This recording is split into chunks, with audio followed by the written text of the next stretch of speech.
नमस्कार दोस्तों। नमस्कार, कैसे हैं आप सभी? आप लोग बड़े अच्छे होंगे। याद रखना, इतिहास में एक जबरदस्त कहानी है रॉलेट एक्ट और जलियांवाला बाग हत्याकांड। आज उसी पर हम एक विस्तृत चर्चा करेंगे। याद रखना, इतिहास में एक अंग्रेज था जिसका नाम था सिडनी रॉलेट, और इसी की अध्यक्षता में एक कमीशन का निर्माण हुआ, एक एक्ट का निर्माण हुआ 19 मार्च 1919 को, जिसका नाम रखा गया इतिहास में रॉलेट एक्ट। और याद रखना, कभी भी अगर मैं चर्चा करूं कि रॉलेट एक्ट बनाने की सिफारिश किसने की, तो याद रखना एक कमीशन था, सेडिशन समिति। सेडिशन समिति ने सिफारिश की तो रॉलेट एक्ट बनकर तैयार हुआ सिडनी रॉलेट की अध्यक्षता में। अब आखिर में यह एक्ट इतना प्रसिद्ध क्यों हुआ और इस पर आखिर में इसी के कारण जलियांवाला बाग हत्याकांड क्यों हुआ, तो उसी पर चर्चा करेंगे। तो याद रखना, जब 1914 में वर्ल्ड वॉर 1 शुरू हुआ और वो आगे जाके जब खत्म हुआ, तो याद रखना उसी समय रॉलेट एक्ट मार्केट में आया। और इसका फैसला यह था, इसमें कई कारण बताए गए। रॉलेट एक्ट में कई विचारधाराएं दी गई जिसका हम भारतीयों ने विरोध किया। सबसे पहले रॉलेट एक्ट में कह रखा था कि कोई भी भारतीय विदेशी कानून का, विदेशी रूल का विरोध नहीं करेगा। अगर वह विरोध करता हुआ पाया गया तो उसे तुरंत जेल भेज दिया जाएगा। किसी वकील, किसी जज की सिफारिश नहीं ली जाएगी, सीधा उसे अदालत भेजा जाएगा, बिना किसी मुकदमा चलाए सीधा उसे जेल भेज दिया जाएगा। भाई ये कैसे कर लोगे? भाई हमें पूछने का तो हक है ना। अरे भाई पुलिस वाले आए, सीधा मेरे को हथकड़ी पहनाए और ले गए। अरे भाई मैं पूछ तो सकता हूं ना कि मेरे को क्यों हथकड़ी पहनाया गया, लेकिन इस एक्ट में ऐसा कुछ भी नहीं था, सीधा जेल। दूसरा, अगर राजद्रोह का मुकदमा होता है किसी भी भारतीय के ऊपर, तो वह उसको किसी अन्य कोर्ट में चैलेंज नहीं कर सकता है, किसी अन्य अदालत में चैलेंज नहीं कर सकता है। मुकदमे के फैसले के बाद किसी उच्च न्यायालय में अपील करने का अधिकार नहीं है। राजद्रोह के मुकदमे में जजों के बिना जूरी की सहायता से सुनवाई करने का अधिकार प्राप्त हो गया। वाह, बहुत जबरदस्त। सरकार को यह अधिकार मिल गया कि वह प्रेस की स्वतंत्रता का अधिकार छीन ले। कभी भी अंग्रेज प्रेस को, मीडिया को अपने कैप्चर में ले सकता है और उसकी स्वतंत्रता का अंत कर सकता है। यही तो रॉलेट एक्ट में था और इसी का हम लोग विरोध किए।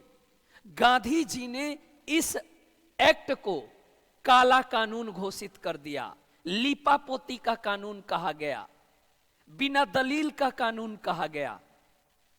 और पंजाब के दो बड़े नेता सैफुद्दीन किचलू और डॉक्टर सत्यपाल ने इसका जोरदार विरोध किया। किसका? रॉलेट एक्ट का, कि ये कानून गड़बड़ है, ये कानून अंग्रेजों के फेवर में है, सब कुछ अंग्रेजों का बयान कर रहा है। लेकिन भाई साहब, अंग्रेज सुनते कहां?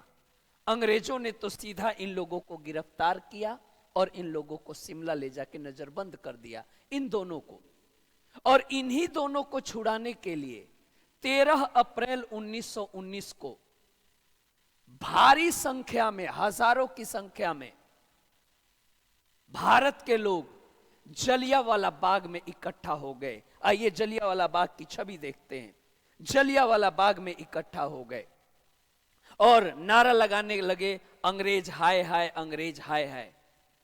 और उस टाइम, ये वही जलियांवाला बाग है, ये देखिए, ये वही जलियांवाला बाग है। उस टाइम क्या था, दो आदमी बड़े लेवल पे थे पंजाब में। एक तो ये जनरल डायर, और ये आदमी माइकल ओडायर। ये बड़े लेवल पे, ये आदमी पुलिस का हेड था और ये आदमी वहां का गवर्नर था। और इन दोनों की सहमति से 13 अप्रैल 1919 को इसी जलियांवाला बाग में, ये एक छवि आपको दिखाई गई है, इसी जलियांवाला बाग में गोलियों की बौछार करा दी और जिसमें सैकड़ों लोग मारे गए भारतीय। और भाई साहब इस लेवल पर आतंक मचाया गया, भाई साहब पूछो मत, कत्लेआम कर दिया गया। और उसी घटना के बाद ये दोनों अंग्रेज फरार हो गए, ये दोनों अधिकारी फरार हो गए। और इस घटना की जांच के लिए, इस घटना की जांच के लिए एक कमीशन बनाई गई, एक समिति बनाई गई जिसका नाम रखा गया हंटर कमीशन। याद रखना इतिहास में हंटर कमीशन दो हैं। एक हंटर कमीशन 1882, याद रखना वो हंटर कमीशन एजुकेशन से जुड़ा हुआ है, लेकिन मैं बात कर रहा हूं हंटर कमीशन 1919 की।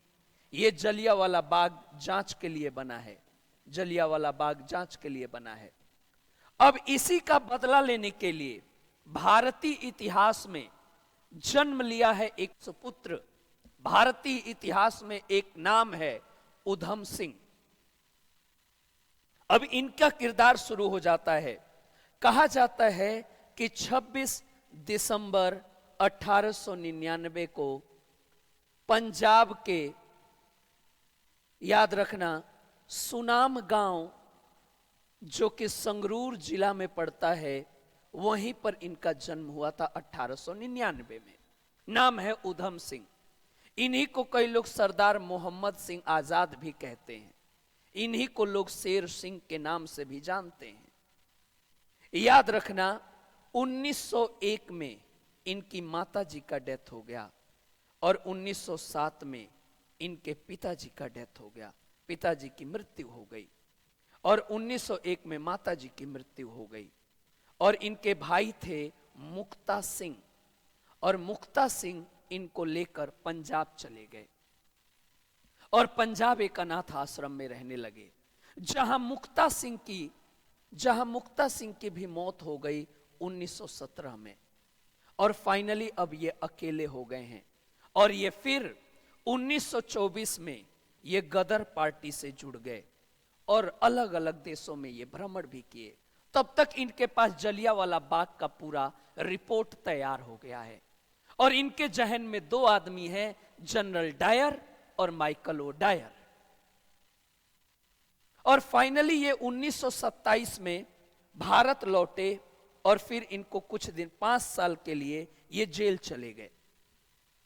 और फिर ये 1931 में ये जेल से रिहा हुए।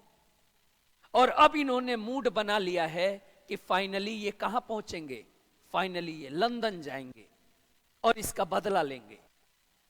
और भाई साहब ये आदमी 1934 में, महान स्वतंत्रता सेनानी, 1934 में ये आदमी लंदन पहुंच जाते हैं। और लंदन पहुंचने के बाद वहां पर ये नौकरी भी करते हैं, ये बंदूक भी खरीदते हैं, गाड़ी भी एक लेते हैं। और इनका टारगेट कौन है? जनरल डायर और माइकल ओ डायर। अचानक एक दिन एक कब्र के तरफ ये यात्रा कर रहे थे, कब्र में घूम रहे थे जहां ईसाई लोग को जैसे दफन किया जाता है। तो वहीं पर देखते हैं एक कब्र पे लिखा है कि जनरल डायर की वो कब्र है। और जब वहां बैठ के पढ़ते हैं तब इनको महसूस हो जाता है कि यार मेरे मारने से पहले ही जनरल डायर की मौत हो गई, मेरे मारने से पहले ही जनरल डायर की मौत हो गई। 1927 में जनरल डायर की मौत हो चुकी थी जब ये भारत में जेल में गए थे। और आज तक हम लोगों को यही नॉलेज दिया जा रहा है कि उधम सिंह ने जनरल डायर को गोली मारी थी। अरे कैसे मार देंगे जब ये आदमी 1927 में ही मर चुका है। अब उधम सिंह के जहन में एक आदमी है, माइकल ओ डायर, और इसका इंतजार कर रहे हैं। 35 गुजरा, 1936 गुजरा, 1937 गुजरा, 1938 गुजरा, 1939 गुजरा और 1940 का दौर आ गया। और याद रखना 13 मार्च 1940 एक लंदन में एक हॉल है, कैक्सटन हॉल, कैक्सटन हॉल। और कैक्सटन हॉल में माइकल ओडायर का एक कॉन्फ्रेंस था और वहीं पर इनका कॉन्फ्रेंस था, ये पहुंचे। उससे पहले हाथ में किताब लिए हुए उधम सिंह जो हैं वो भी पहुंचते हैं गेट पर और उसी में बंदूक रखा हुआ है और अच्छा अंदर चले जाते हैं। और फाइनली जैसे ही शुरू होता है वो कॉन्फ्रेंस, बंदूक की बौछार कर, गोलियों की बौछार हो जाती है बंदूक से और माइकल ओडायर की मौत हो जाती है। यह वही अखबार है जो अगले दिन छपा, देखो मार्च 14, 1940, डेली मेल।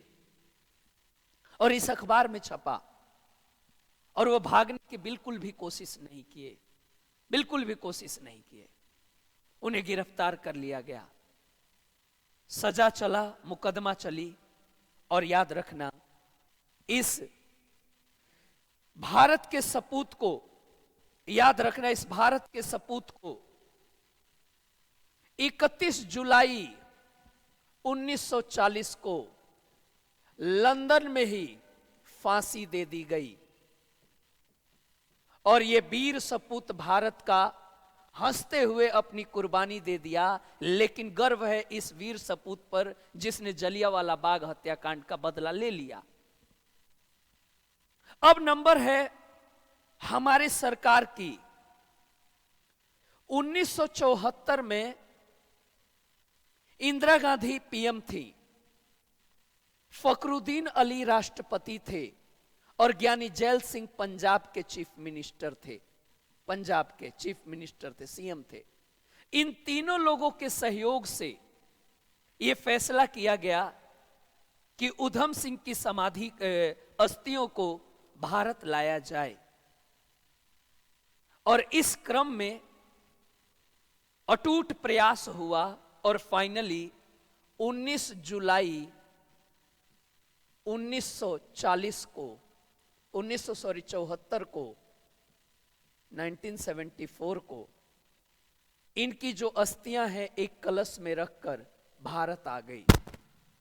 और इसी के लगभग 12 से 13 दिन बाद इनकी पुण्यतिथि भी है, 31 जुलाई इनकी पुण्यतिथि है।